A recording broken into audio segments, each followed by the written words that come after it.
And I want to first thank you for inviting me again to the White House. You've been a remarkable friend of the State of Israel. You stand by us.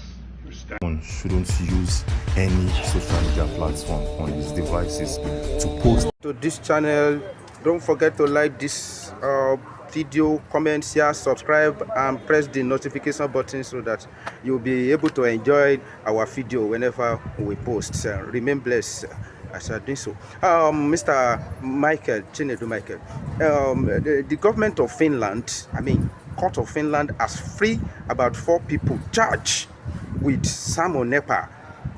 The case is now remain only Ekpa. What does that one signal? Does it mean that federal government don't have any special case against those 4, or they cannot substantiate it?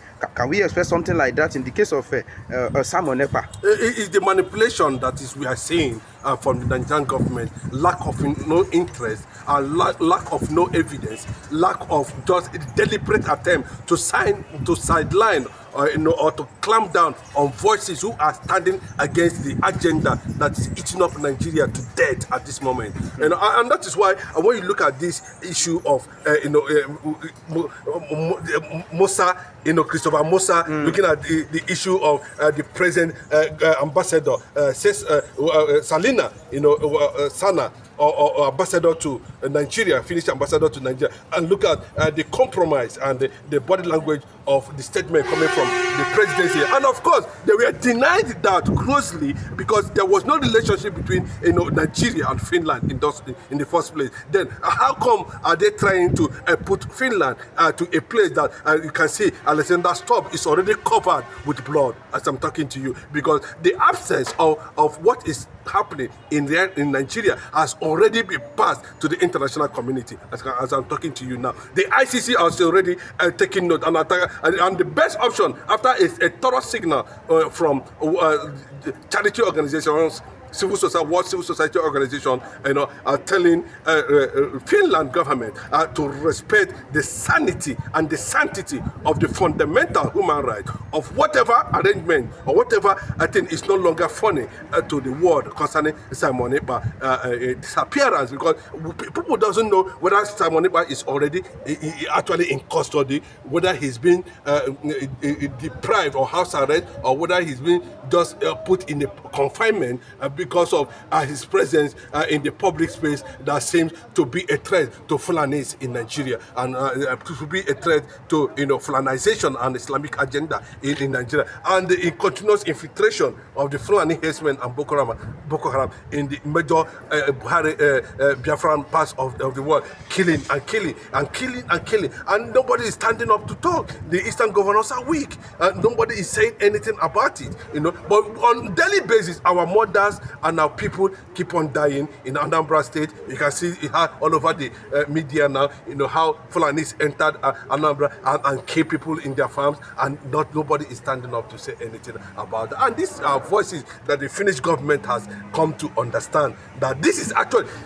Selena, what about the lady ambassador? Is he blind, or is he not seeing that Nigerians are losing their lives on a daily basis as a result of these people? And the only people that shout at them and get the word attention are being seen as terrorists. And that is where the Dr. Ngozi Okonjo-Iweala took up the matter with Ibrahim Traore, and of course the Russian government, who make it very clearly, he stated it very clearly. Vladimir Putin himself said it very clearly recently after the visit of Traore, and he made it very clearly that Russia is now out to support any nation that is seeking independence and with Russian interest. Of course, that is why you see why the American man, general or whatever he calls himself, who is already targeting to destroy Traore, are being questioned at this point, by some congressmen in the House. He said, "What are you looking for in Africa?" He said he doesn't want Russia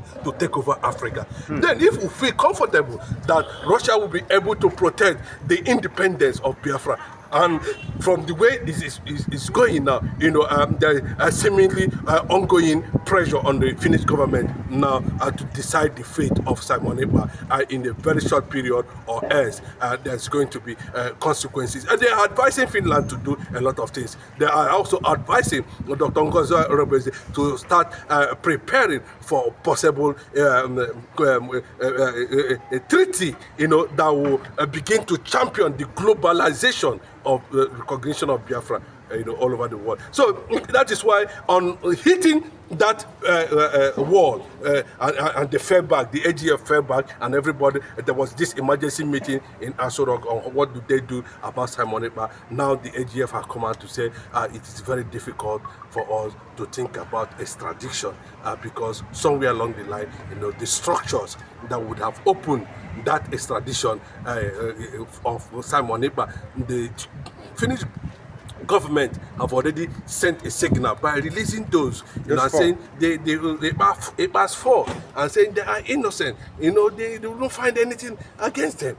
So, but what is confusing Christopher Musa and the Nigeria AGF, Attorney General of the Federation, and of course Buhari, Tinubu's government presently, is that they don't actually know where Finnish government stand on the issue that has to do with Simon Ekpa's disappearance. Are you surprised with some of the movements of Donald Trump in the United States of America? Recently, he visited the rebel leader that took over Syria, and people were surprised. What is happening? I think he has visited Saudi Arabia twice. Is he shifting ground?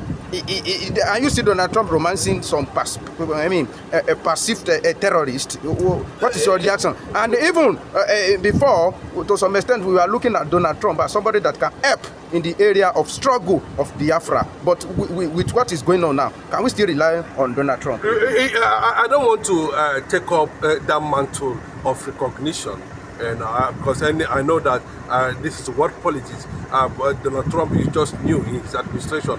Whether it's going to get Biafran attention or not, but I think to some level we are seeing some of his body languages in the recent opening trial of Mazen Nnamdi Kanu. Mazen Nnamdi Kanu wouldn't have been going through this type of trial if the Donald Trump factor is not seen inside. Nigeria government can decide to keep on adjoining and pretending and saying not for the next 10 years it can happen. But there's some level of blockage of Nigerian interest in America currently now because of Nnamdi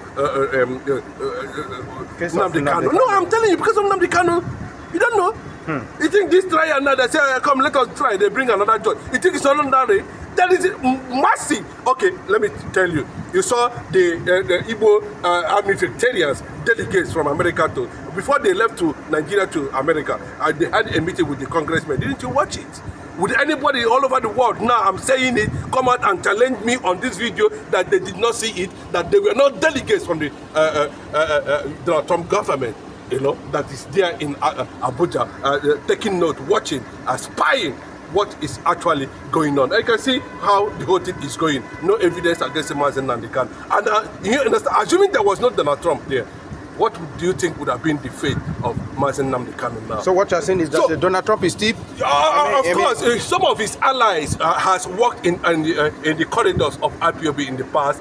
Somebody like Susie Willis, who happens to be his chief of staff currently. And we are seeing some of the congressmen, including Mike Johnson. Mike Johnson, the speaker, has identified that he was the one that brought Biafra to American Justice Department, and they signed the Biafran Charter, and it's still in Trump's government. I'm talking about Mike Johnson, the speaker.